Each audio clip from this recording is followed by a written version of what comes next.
Hello, beautiful divine souls. Welcome back to another episode of Goddess of Rebirth, the podcast. I'm Monica, your host, and today we have a very special guest.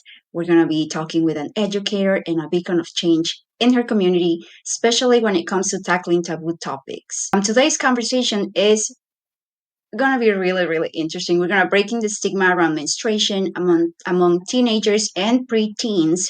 And our guest today is Cara Zimmerman, an elementary school teacher with a bachelor's in education, a master's in leadership, and a passion for empowering young minds and breaking down barriers.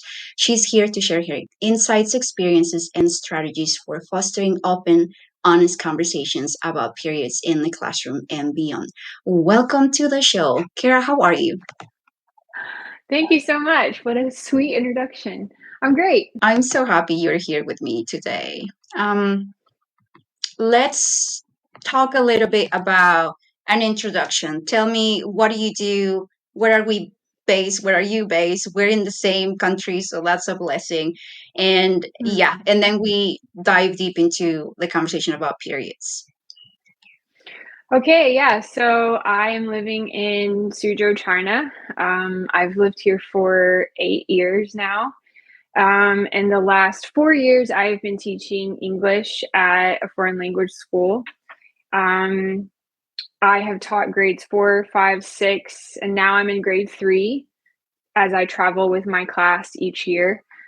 So last semester, my students graduated from primary school. So I kind of started over with a new group of kids in a younger grade, and I will follow them until they finish primary school.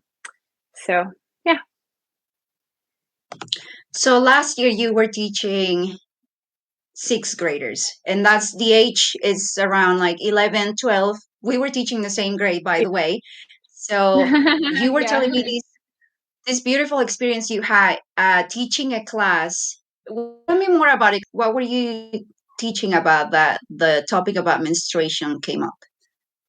So I am the science teacher for our grade, and I taught um, the unit that I had wanted to teach did involve the human body. And so we talked about many different systems, the respiratory system, the circulatory system, and then we eventually got to the reproductive system. And so through talking about the reproductive system is what led us into conversations about menstruation and how babies are made and changes.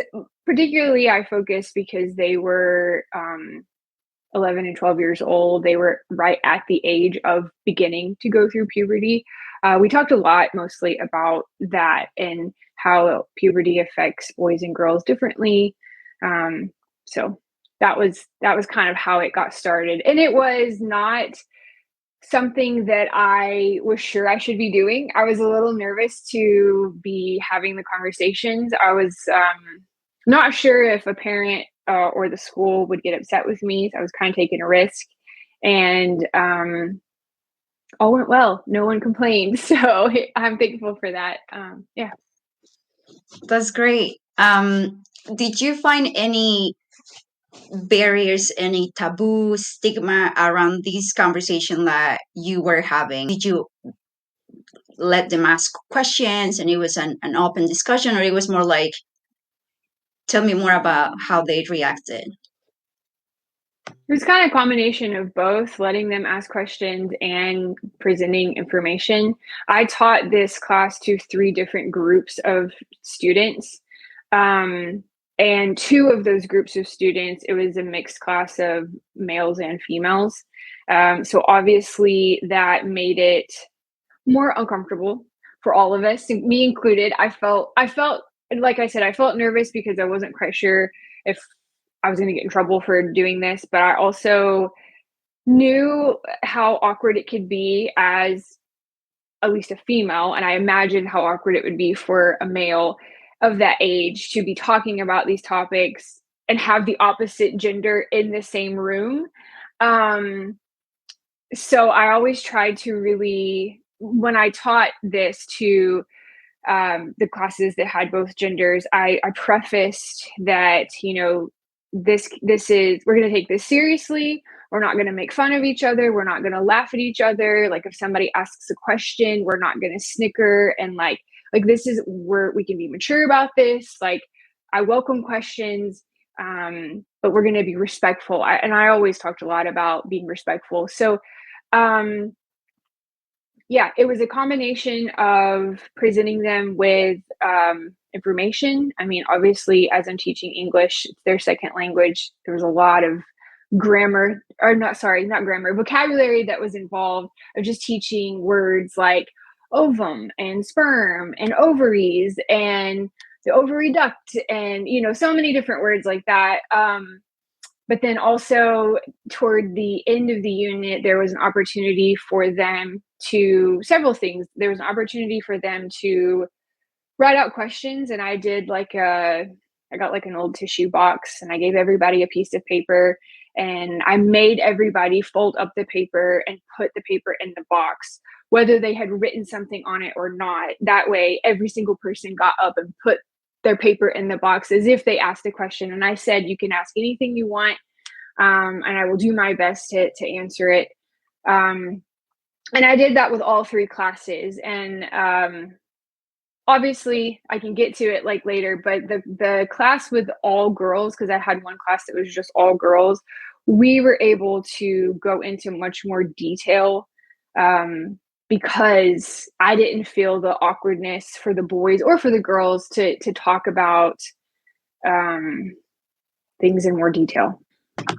Thank you for sharing that. I feel like that is such a beautiful experience to have as a preteen, as a teenager, having a teacher not only doing the duty of explaining, like the um the anatomy class in a very factual way, but opening up a very respectful way to say, well, write me down a question, and if I can answer it later, I'll probably get back to you guys about that. Like that's a very inclusive, open, respectful way to approach topics like these. Why do you think that this topic is so hard to talk about? Why did you feel that there could be like, problems with school or with parents? Where does that come from? I mean, I think part of it has to do with the stigma in our cultures around, you know, our bodies changing, developing, growing, particularly around menstruation, you know, especially boys and girls developing the hormones, the sex hormones, and having, waking up with morning wood, and, girls all of a sudden feeling something for boys, and maybe sometimes for girls too, that they hadn't felt before. Just so many different changes that are happening that they don't know about. And I think people feel awkward about that because it begins to touch into our own sexuality. And I gathered, I've lived in China for 8 years. I am definitely no expert on Chinese culture, but what I've kind of gathered living here is that, and my husband is also Chinese, so I have pestered him with lots of questions. And what I've gathered is that this topic is very taboo in Chinese culture. It's not something that is really addressed or talked about, and almost shameful in some ways. And I actually remember some of my students, because there was an activity that I forgot to mention this earlier. There was an activity that I did before I had them ask questions in the box.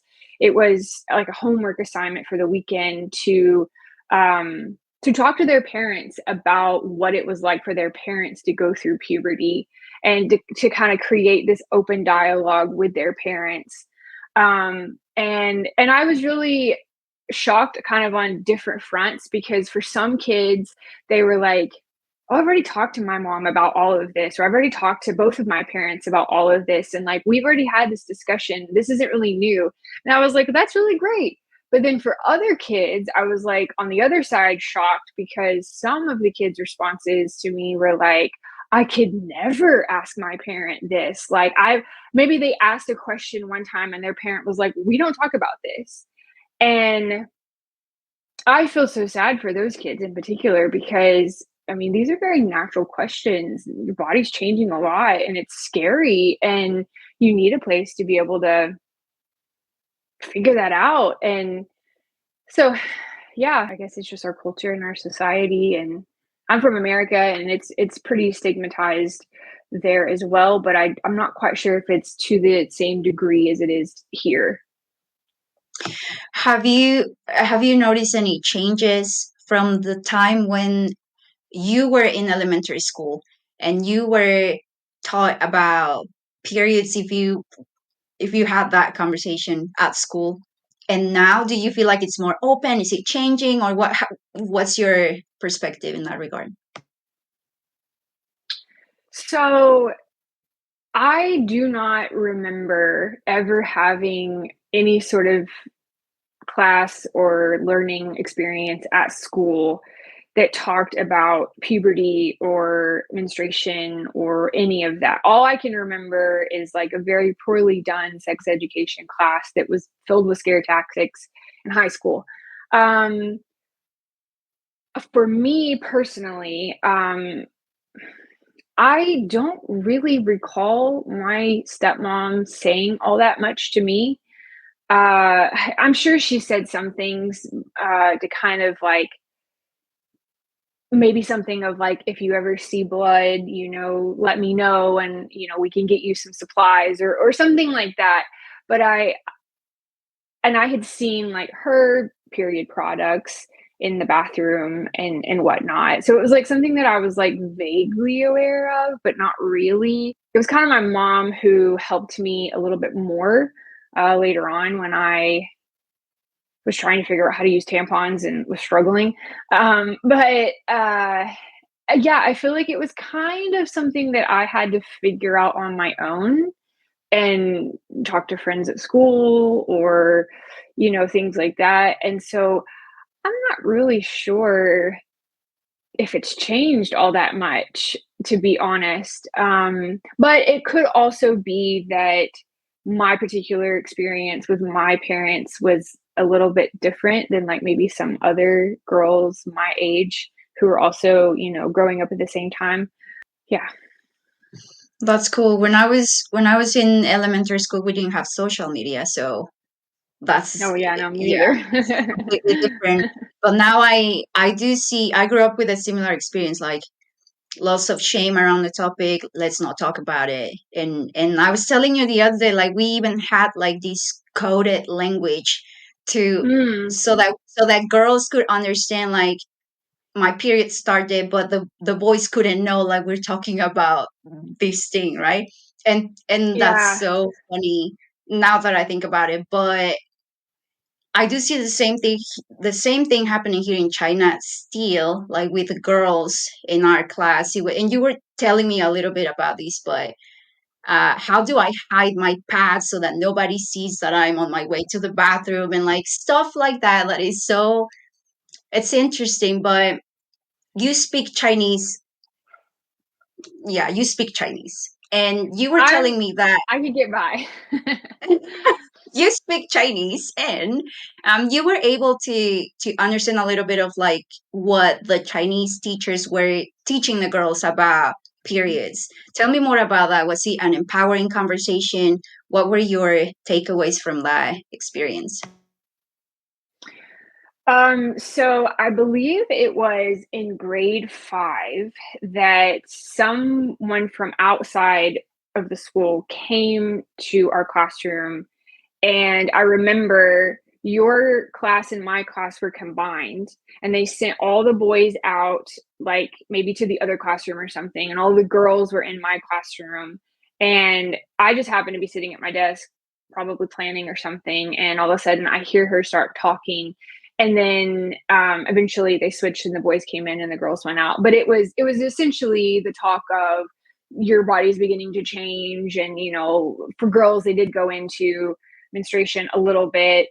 Um, and they use like a lot of really almost like animated characters, like clip art almost of like the pictures in their presentation and stuff like that.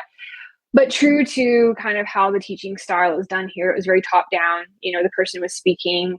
Um, there weren't really any questions asked. There weren't really opportunities for the kids to talk to each other. It was basically just, I'm going to give you this information. Okay, now we've done it. Like, we can check that off. Um, so, and I know for the boys, it felt like it was more simplified.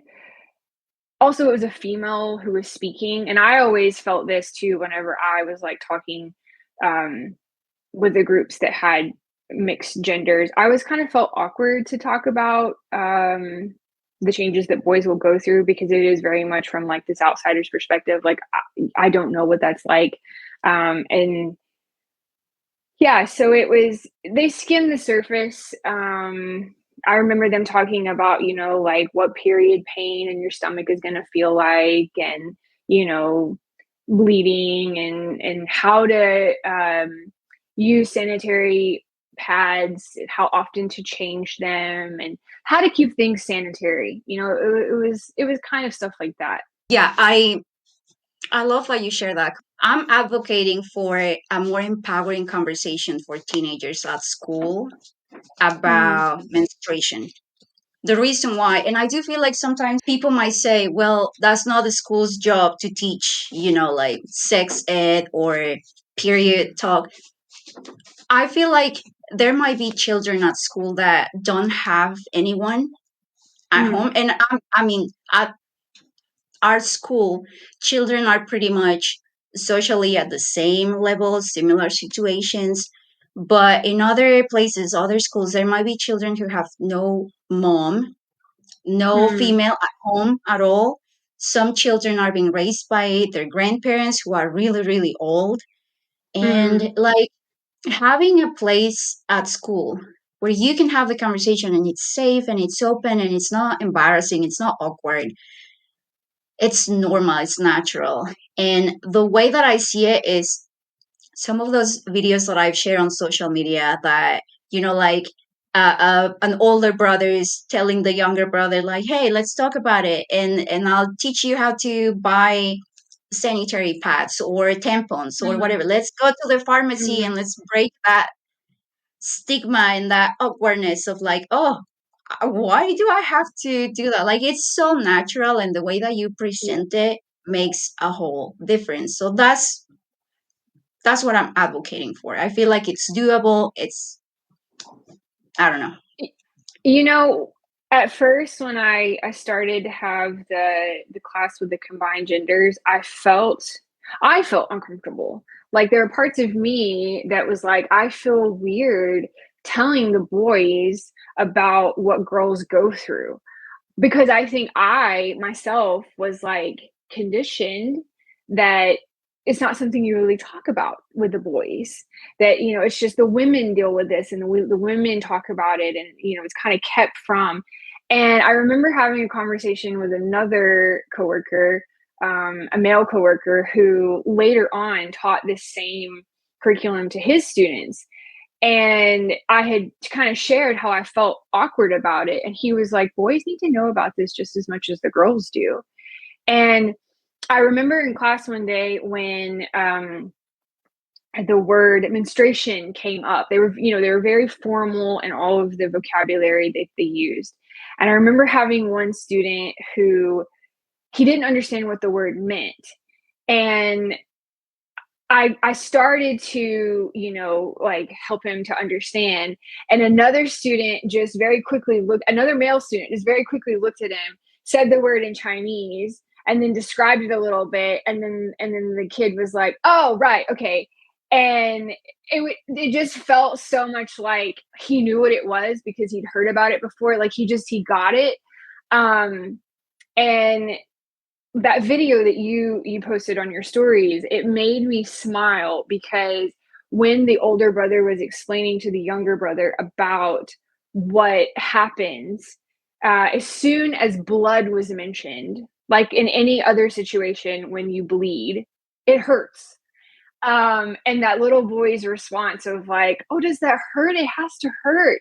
And the older brother explaining that like, "Yes, it does hurt, and so we can buy medicine for them to take or heating pads or things like that to make it less painful." And I just thought that was so important because I have seen videos before also online where guys literally don't know like how many holes a woman has or where a tampon goes or a baby comes out or like just like literal ignorant views because they just don't know. And that is like, if you can have sex you should be able to know all of the anatomy and how it works. That also fosters a sense of community. Like, it's not Mm, us and them, but it's like we're all part of the same thing. And yeah, we gotta learn to yeah. take care of each other. If there's no Mm, other female around, but there's someone who can help, like why not? yeah. Tell me about any memorable moments or reactions from the students when this class was being discussed for the first time. So I definitely remember two things that happened, particularly with the class that was all girls. One thing was because it was a class of all girls, and because I had like already taught this class to my other class, I'd kind of gone through it and experienced it once. I felt a little more comfortable and a little bit more like, okay, I can go a little bit further. I can say a little bit more. And so I went into detail more with them about sanitary pads and options for when you were menstruating. And I talked about tampons. And it just so happened that whenever I was having this discussion in class that day, I was on my period. And so I had tampons in my classroom and I asked them, had they ever seen one? Did they know what it looked like? Did they know how to use it? And there was kind of a mixture of, I have no idea what you're talking about. And then there were others that were like, yeah, my mom has told me, or my mom uses them, or whatever. And thankfully now in China, they're actually finally more accessible. Um, and so I got a tampon and I opened it up and I showed them what the applicator looked like. And then, I told them like I had the diagram on the board and I showed them like a diagram of like the vulva and the vagina, like the whole picture. And I showed them this is where the tampon goes. And I was like, by the way, this is also where the baby comes out, eventually when you get older. Um, and I remember looking at their faces when I was talking about that. I had about a third of them that were so fascinated and they were leaning in and they were like, tell us more. I had about a third of them that just looked appalled. They were like, oh my gosh. And then I had a third of them that I think just totally didn't get it because I'm thinking maybe they hadn't started menstruating yet because it was kind of a mixture. Um, and so that was one thing that I thought was very interesting. Another thing is in all of the classes, all of the questions that students put in boxes, they all wanted to know how the sperm fertilized the egg. They all, because they had learned all that vocabulary and, the very scientific, like biological reasoning of how, a baby is made essentially. And it was not a question that I addressed with the blended classes, mine and your class, but with the girls' class, I thought, you know what, I'm just gonna very like scientifically just explain this. And so I did. Um, and it was the exact same facial expressions, like with the tampon. Part of them were like fascinated and they wanted to know more, the whole thing. And I was like, I hope I didn't just scar some of them. Um, but it was just something that I wanted to answer because I had more than one student ask that question. And when I was trying to choose which questions am I going to answer, I tried to choose the ones that were the most frequently asked. It would be really silly to think that we need to protect children from it. Like we need to protect preteens and teenagers from this information when we live in an age where the internet can tell us all about it and it's not a safe place. Because I Right, mean, it could right. be or it could not be, depending on what you search. You might find stuff that not even I, as a Yeah. grown up woman, married woman, have ever seen. And whenever you were talking about like some girls having to figure out how do I get to the bathroom, sneaking this pad without anyone seeing. I always have a little bag that I carry all my supplies in. And so when I go to the bathroom, I just take the little bag with me because you never know what you're going to need. And it's just all in that bag. And I remember I had been teaching this group of kids, grade 4, grade 5, and then I got to grade 6. And I very distinctly remember the girl that always sat at the back of the row because she was like one of the tallest students. At all 3 years, she'd been sitting like always near the back. And I remember one day getting up with my little bag to go to the bathroom, and she looked at my hands and she was like, "Oh." And I just knew that she knew what was going on. And it made me chuckle because I was like, yeah, you're right. That's so funny. That's so funny. I Yeah. told you this before, but when I was a teenager, I was unable to buy my own pads. Like, to me, that was the most embarrassing thing that I needed Yeah. to do.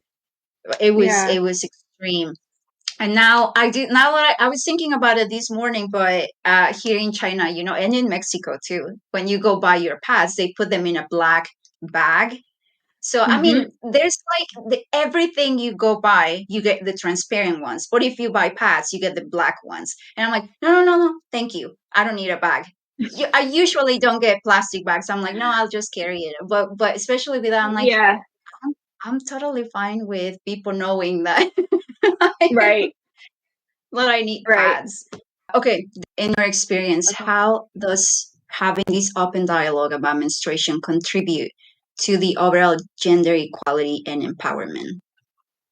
I mean, being able to be yourself means being able to be openly yourself and to speak freely of your experiences and how you're feeling and what you're thinking. And so I think that when we talk about things that can tend to be taboo, when we talk about them more, I think they become less taboo.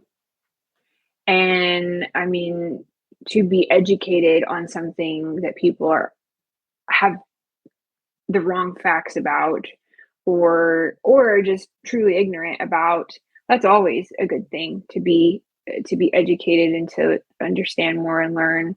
um I think for, like we already kind of talked about, I think for young boys to learn about what um their mothers, their friends, their sisters, eventually their girlfriends go through, um is really important.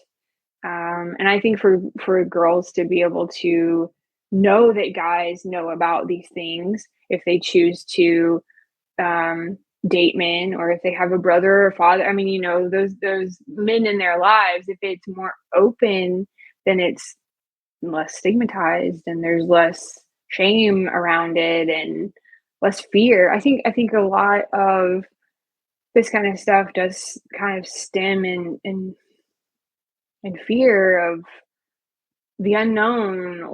If we start having this conversation early, then women they will not join into the workforce thinking like, I'm afraid to speak up and saying that I need a day off because my period started and I can't come to work. Or this is what I need, but because I'm a woman, and then that's not like, like, what are you talking about? Like, every month you need a day off. And I know that in some countries now it's being granted, like there's going to be a day for you to take a day off for period. But I feel like that needs to start at an early age where you feel that confidence, Mhm. and that it's so natural to say, yes, that's what I need. And I also feel like, this is from a female perspective, or from a male perspective, perhaps having the understanding of like, well, yeah, you know what? That's a super hard thing to have to go through every month. And we all know it. We have talked about it since we were like really young. And so it creates Empathy. Empathy. Yeah, yeah. And this environment where we both can cooperate. Because I do remember that when the news about Spain, I think it was Spain, granting a day off for periods. Hmm. There was a lot of like the reaction from, not a lot, perhaps some of the men were like, well, that's not fair.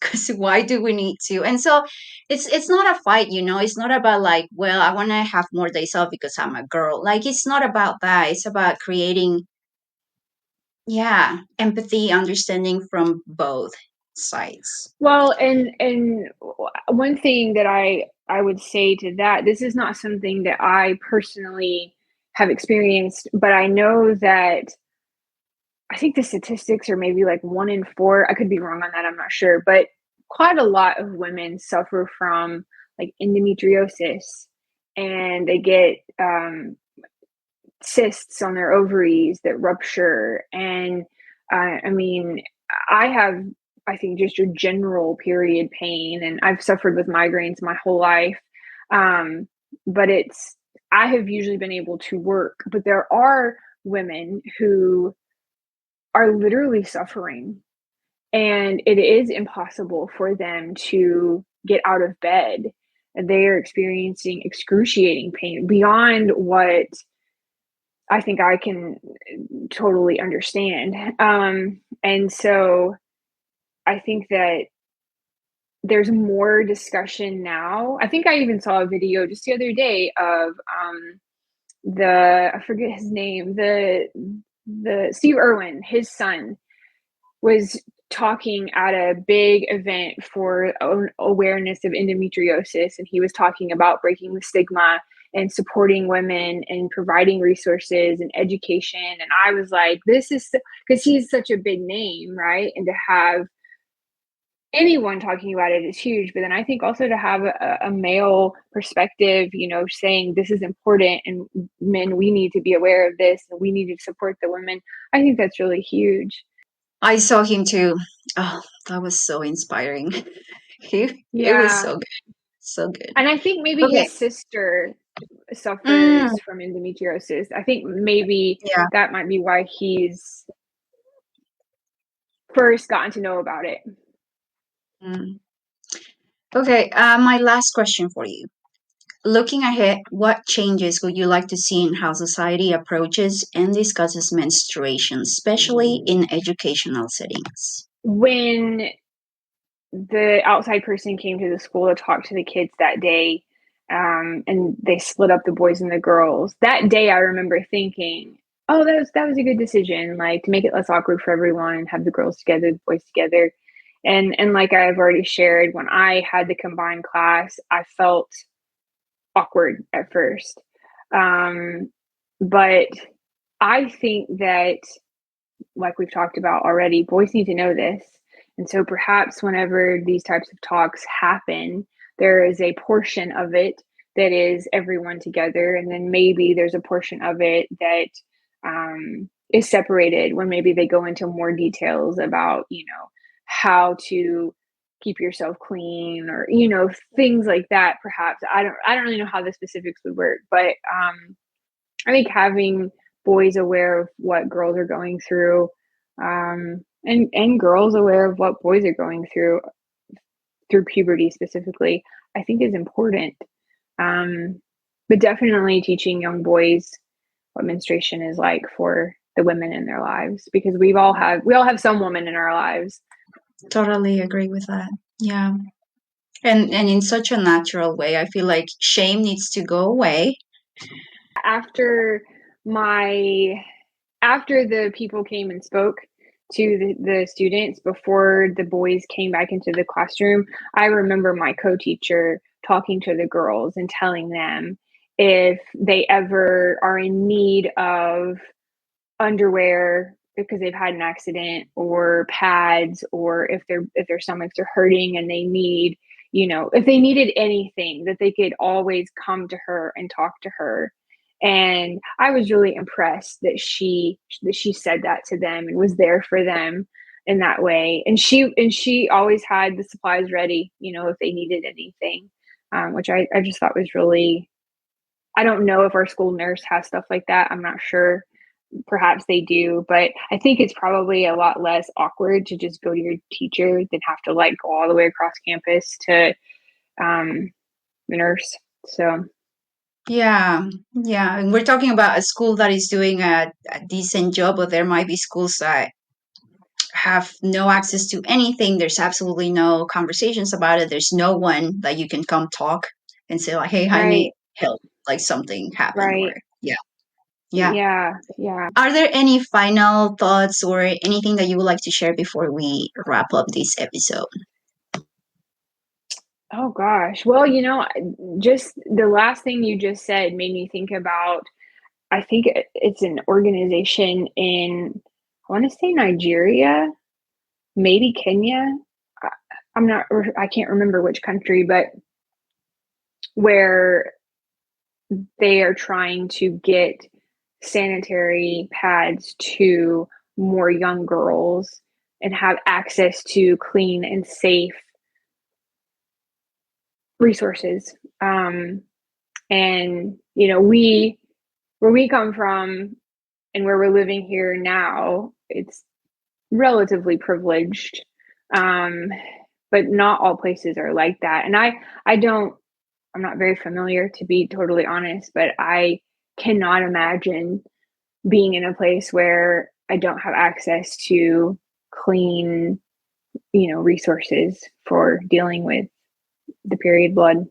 Um, so I that's something to explore, is more organizations that are supporting, su- supplying those resources. Absolutely. And their projects, I remember that a group of people that I know, they were making reusable pads and sending them to countries like India and places that they don't have access at all to. Yeah, yeah, to. yeah. Yeah, that's super important. And if it that's so true. If we break the taboo and the stigma, then we can help more. We rise as a society, as a community, and then we help others also come up and say like, you guys can have better Mhm. lifestyles and access to better resources. Yeah. Beautiful. All right. Well, that concludes our conversation today. Cara, thank you so much for joining me and sharing your invaluable insights. Your dedication to empowering young minds and fostering open dialogue around menstruation is inspiring. If you're a parent, an educator, or simply someone who cares about supporting young people, remember that small actions can make a big difference in breaking down barriers and promoting understanding. Let's work together to create a world where menstruation is no longer a taboo topic. Thank you for tuning in. If you enjoyed today's episode, don't forget to subscribe and come back next week for more enlightening conversations. Until next time, stay curious and keep the conversation going. Cara, thank you so, so, so much. Thank you for letting me do this. It's been fun. I am thrilled to have you in my circle, and I am buzzing with excitement to conjure up some magic together. Remember, in Goddess Unleashed, we don't just talk the talk, we walk the mystical walk. Tune in and transform with me. Until next time, keep your spirits high and your magic untamed.